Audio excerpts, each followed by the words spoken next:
Hello friends, welcome to the current affair session for 28th and 29th August 2022। Start करते हैं MCQ से। First question है, Sameer Kamath recently appointed as the new chairman of. इसका correct answer है option B, that is DRDO. Second है, CSA6 was in news recently, it is related to. इसका correct answer है option A type of gene. ये ऐसा gene है जो help करेगा फंगल इन्फेक्शंस को प्रिवेंट करने में, खासकर ऐसे पेशेंट्स में जो आईसीयू में है, आईसीयू में एडमिट रहते हैं किसी भी क्रोनिक डिजीज के कारण, जैसे कि कैंसर हो गया। नेक्स्ट है, which of the following statement is incorrect regarding Homi Bhabha.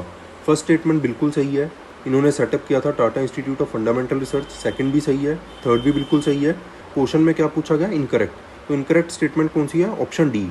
Integrated guided missile development programme जो है ये कंसीव किया था डॉक्टर APJ अब्दुल कलाम आज़ाद ने, also known as missile man of India. Fourth question है, which of the following is not the tributary of river Yamuna. तो पहली तीन तो यमुना की ट्रिब्यूटरीज हैं, ऑप्शन डी इसका करेक्ट आंसर होगा। सोन जो है ये ट्रिब्यूटरी है रिवर गंगा की। करंट अफेयर्स देख लेते हैं। नॉर्थ ईस्टर्न स्टेट है नागालैंड, इसको सेकंड रेलवे स्टेशन मिला है after a time span of 119 years. इससे पहले जो है यहाँ पे रेलवे स्टेशन इनॉग्रेट किया गया था इन 1903। चीफ मिनिस्टर है नागालैंड के निफ्यू रियो। इन्होंने फ्लैग ऑफ की है एक ट्रेन, डोनियो पोलो एक्सप्रेस। जो पहले ये ट्रेन थी बेसिकली ये गुवाहाटी से चलती थी, मतलब गुवाहाटी जो है असम में, एंड नाहरलगुन तक चलती थी अरुणाचल प्रदेश में। अब ये ट्रेन की जो सर्विसेज हैं ये एक्सटेंड कर दी गई हैं, शोकुवी तक चलेगी जो कि नागालैंड में है। देन नागालैंड और अरुणाचल प्रदेश को डायरेक्टली यहाँ पे कनेक्टिविटी मिलेगी through this Donyi polo express. Map देख लेते हैं। ये अपने नॉर्थ टू साउथ अरेंजमेंट याद रखना। नॉर्थ में है Arunachal Pradesh, then Nagaland, then Manipur and then Mizoram. ये 7 सिस्टर स्टेट्स हैं, 1 2 3 4 5 6 7, एंड सिक्किम को भी कई बार इसमें इंक्लूड कर दिया जाता है। नेक्स्ट देखते हैं, साउथ कोरिया जो है यहाँ पे वर्ल्ड लोएस्ट फर्टिलिटी रेट है। फर्टिलिटी रेट का मतलब क्या है कि एक वीमेन जो है वो कितने बच्चों को बर्थ देती है। साउथ कोरिया में सबसे कम जो है फर्टिलिटी रेट है। साउथ कोरियन वीमेन्स जो है basically on an average 0.81 children को बर्थ देती हैं ड्यूरिंग देयर लाइफ टाइम, जो लास्ट ईयर कितना था? 0.84।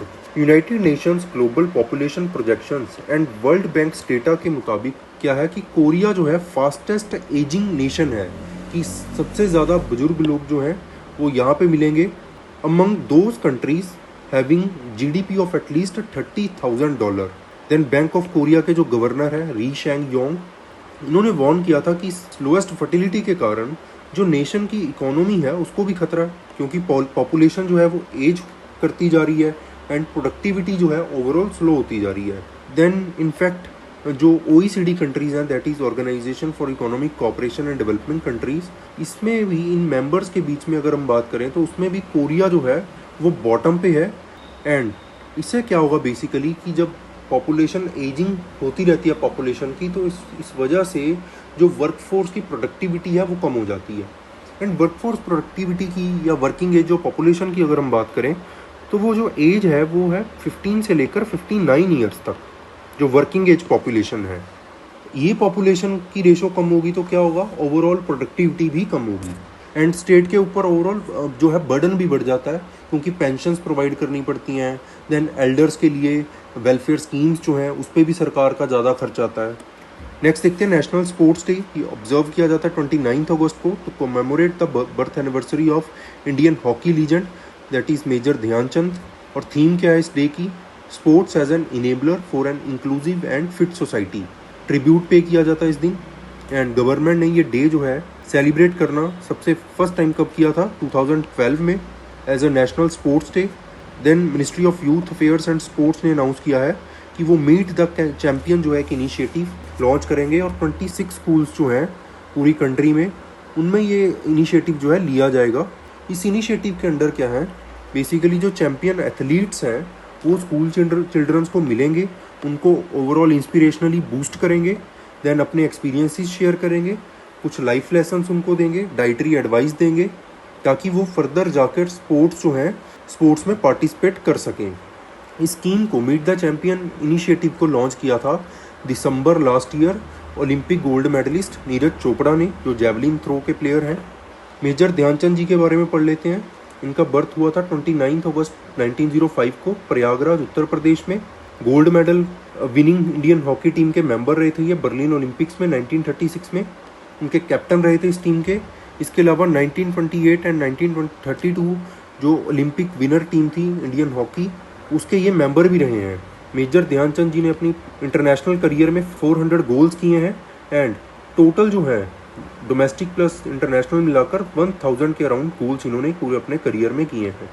और इनको कहा जाता है हॉकी का जादूगर, that is wizard of Indian hockey. Next देखते हैं, वर्ल्ड्स की first hydrogen powered passenger train जो है इसको लॉन्च किया है जर्मनी ने, और ये रिप्लेस करेगी 15 डीजल ट्रेन्स को। देन हाइड्रोजन फ्यूल सेल से इनको ऑपरेट किया जाएगा। हाइड्रोजन फ्यूल सेल्स यूज़ किए जाएंगे इलेक्ट्रिसिटी प्रोड्यूस करने के लिए, जो फर्दर पावर करेंगे इंजन्स को। देन इसकी रेंज जो है 1000 किलोमीटर्स है। मैक्सिमम स्पीड जो है 140 किलोमीटर पर आवर। इसको मैन्युफैक्चर किया फ्रेंच कंपनी एल्स्टॉम ने, और इसको ऑपरेट करेगी रीजनल रेल कंपनी है LNVG। नेक्स्ट देखते हैं, Atal tinkering lab, Atal innovation mission and NITI Aayog जो है इस्टेब्लिश करेंगे more than 500 Atal tinkering lab Jammu and Kashmir में, इससे कि इनोवेटिव माइंडसेट जो है उसको नर्चर किया जा सकेगा अमंग हाई स्कूल स्टूडेंट्स। इसमें यूथ्स को इनकरेज किया जाएगा कि वो प्रोडक्ट के प्रोड्यूसर्स बने instead of consumers. Then Atal innovation mission जो है ये लॉन्च किया गया था एक इनोवेशन के इकोसिस्टम को प्रमोट करने के लिए, एंटरप्रेन्योरशिप को प्रमोट करने के लिए via school, university, research, MSME। Then इसको सेटअप किया गया था 2016 में अंडर नीति आयोग। ये क्वेश्चन जो है ऑलरेडी पूछा जा चुका है एग्जाम्स में, खासकर UPSC में, कि अटल इनोवेशन मिशन जो है ये किस डिपार्टमेंट के अंडर है, तो किसके अंडर है, नीति आयोग के अंडर। दैन ऑब्जेक्टिव क्या था इस स्कीम का कि एक स्टूडेंट्स में क्रियोसिटी क्रिएट करना, क्रिएटिविटी बढ़ाना, इमेजिनेशन बढ़ाना, और ऐसे स्किल्स उनको देना जैसे कि डिज़ाइन माइंडसेट हो गया, कॉम्पिटिशनल थिंकिंग होगी, एडेप्टिव लर्निंग होगी, फिजिकल कंप्यूटिंग होगी, जिसकी वजह से वो क्या कर सकें, एक प्रोडक्ट प्रोड्यूसर बन सकें और एंटरप्रेन्योर्स बन सकें।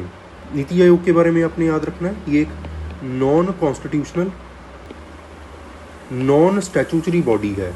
इट मीन्स ना ही ये कॉन्स्टिट्यूशन के अंडर मेंशन है, ना ही इसको किसी पार्लियामेंट या स्टेट लेजिस्लेटिव एक्ट के अंडर बनाया गया है। ये एक एग्जीक्यूटिव रेजोल्यूशन से बनाई गई थी एंड इसके चेयरमैन कौन होता है नीति आयोग का, प्राइम मिनिस्टर ऑफ इंडिया। ये भी आपने याद रखना। और इसने रिप्लेस किया था प्लानिंग कमीशन को, और इसको थिंक टैंक भी कहा जाता है, इंडियाज थिंक टैंक। नेक्स्ट है प्रधानमंत्री Bharatiya Janurvarak Pariyojana. Ministry of chemicals and fertilisers ने डिसाइड किया है कि वो इम्प्लीमेंट करेंगे one nation one fertiliser scheme. एक फर्टिलाइजर सब्सिडी स्कीम है under the name of Pradhanmantri Bharatiya Janurvarak परियोजना।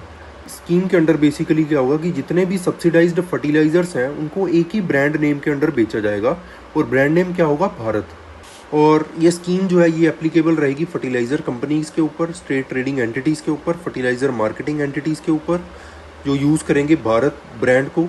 एंड लोगो किसका यूज़ करेंगे, प्रधानमंत्री भारतीय जनुवर्क परियोजना का। ये सेंटर की फर्टिलाइज़र सब्सिडी स्कीम है। इसमें क्या होगा, जैसे बेसिकली मान लो यूरिया है, डायमोनियम फॉस्फेट है, एंड म्यूरिएट ऑफ पोटैश है, या NPKs है, that is nitrogen potassium and phosphorus. इनकी ब्रांडिंग कैसे की जाएगी अब, दैट इज़ Bharat urea, Bharat DAP, Bharat MOP etcetera. Then scheme के अंडर कंपनीज जो हैं वो अपना जो कंपनी का लोगो है या कंपनी का जो नाम है वो डिस्प्ले कर पाएंगे ओनली 1/3 ऑफ पैकेजिंग बैग पे। इट मीन्स जो पैकेजिंग बैग है उसमें जितनी स्पेस होती है 1/3 जो जगह है उसमें कंपनी अपना लोगो एंड नाम प्रिंट कर पाएगी, एंड 2/3 जो स्पेस होगी उस बैग पे ऊपर उस पर भारत ब्रांड जो है वो प्रिंट किया जाएगा, एंड प्रधानमंत्री भारतीय जन उर्वरक परियोजना का लोगो जो है वो प्रिंट किया जाएगा। देन स्कीम जो है इसका एम क्या है, बेसिकली एक यूनिफॉर्मिटी लेकर आना फर्टिलाइजर्स ब्रांड्स में under the single brand name of Bharat. Next देखते हैं Swachh Sagar Surakshit Sagar campaign. Union minister of environment जो है इन्होंने पार्टिसिपेट किया स्वच्छ सागर सुरक्षित सागर कैंपेन में पुडुचेरी में। कैंपेन जो है एक क्लीन कोस्ट सेफ सी कैंपेन है, 75 डे सिटीजन लेड इनिशिएटिव है। इसका एम क्या है कि कोस्टल एंड ओशियन हेल्थ जो है उसको इम्प्रूव करना by community actions. It means लोगों के पार्टिसिपेशन के थ्रू। कैंपेन जो है ये स्टार्ट हुई थी 5 जुलाई 2022 को, और ये ख़त्म कब होगी, 17 सितंबर 2022 को, जिस दिन international coastal clean up day जो है वो भी सेलिब्रेट किया जाता है। कैंपेन जो है इसके 3 मेन गोल हैं, कंज्यूम करना रिस्पॉन्सिबिलिटी, कि लोग जो है वो अपनी रिस्पॉन्सिबिलिटी समझें। देन वेस्ट जो है उसको घर पे ही सेपरेट करें। देन डिस्पोज ऑफ जो करना है वेस्ट का वो भी रिस्पॉन्सिबली करें। ये कैंपेन जो है ये किसके अंडर है? Ministry of earth sciences in partnership with ministry of environment forest and climate change, Indian coast guard along with NDMA and other centre ministries organisation. इसके अलावा educational institution and social organisations भी इसके members हैं। Then coastal cleanup campaign के under 75 beaches को cleanup किया जाएगा और इसमें 75 वॉलंटियर्स जो हैं हर एक किलोमीटर में जो है इंडियन कोस्ट लाइन की उसमें पार्टिसिपेट करेंगे। एंड इंडियन की टोटल कोस्ट लाइन जो है वो है 7516.6 kilometre, including Andaman and Nicobar islands along with Lakshadweep islands. Then state wise अगर बात करें तो गुजरात जो है, गुजरात की लॉन्गेस्ट कोस्ट लाइन है। यूटीज में अंडमान एंड निकोबार आइलैंड्स की लॉन्गेस्ट कोस्ट लाइन है। नेक्स्ट देखते हैं, इंडिया एंड तंजानिया जो है ये प्लान कर रहे हैं कि एक टास्क फोर्स जो है बनाई जाएगी जो फ्यूचर रोड मैप प्रिपेयर करेगी कि कैसे दोनों कंट्रीज़ के बीच में डिफेंस कोऑपरेशन को बढ़ाया जा सकता है। और जॉइंट डिफेंस कोऑपरेशन मीटिंग्स जो है ये भी कंडक्ट की जाएंगी तंजानिया में जल्द ही। तंजानिया के बारे में पढ़ लेते हैं। तंजानिया में माउंट किलिमंजारो जो है ये अफ्रीका का हाईएस्ट माउंटेन मिलेगा नॉर्थ ईस्टर्न तंजानिया में। देन 3 जो मेन लेक हैं अफ्रीका की, that is great lakes of Africa, ये भी तंजानिया में है। नॉर्थ एंड वेस्ट में क्या है? लेक विक्टोरिया जो कि अफ्रीका की लार्जेस्ट लेक है। लेक तंगानिका है जो डीपेस्ट लेक है। देन साउथ में क्या है? Lake Malawi. मैप में देख लेते हैं, ये है माउंट किलिमंजारो, देन ऊपर है लेक विक्टोरिया, इस साइड है लेक तंगानिका एंड साउथ में है लेक मलावी। तो ये भी आपने याद रखना, और also known as lake Nyasa. Then bordering countries आपने याद रखनी है, Uganda, Kenya, Mozambique, Malawi, Zambia, democratic republic of Congo, Burundi, Rwanda. ये कुछ MCQs हैं लास्ट करंट अफेयर सेशन के, जिनके आंसर्स आप हमें कमेंट सेक्शन में कमेंट करके बता सकते हो। और इस डॉक्यूमेंट की PDF आपको हमारे टेलीग्राम चैनल पे मिल जाएगी, जिसका लिंक इस वीडियो के डिस्क्रिप्शन में मिल जाएगा। So thank you so much.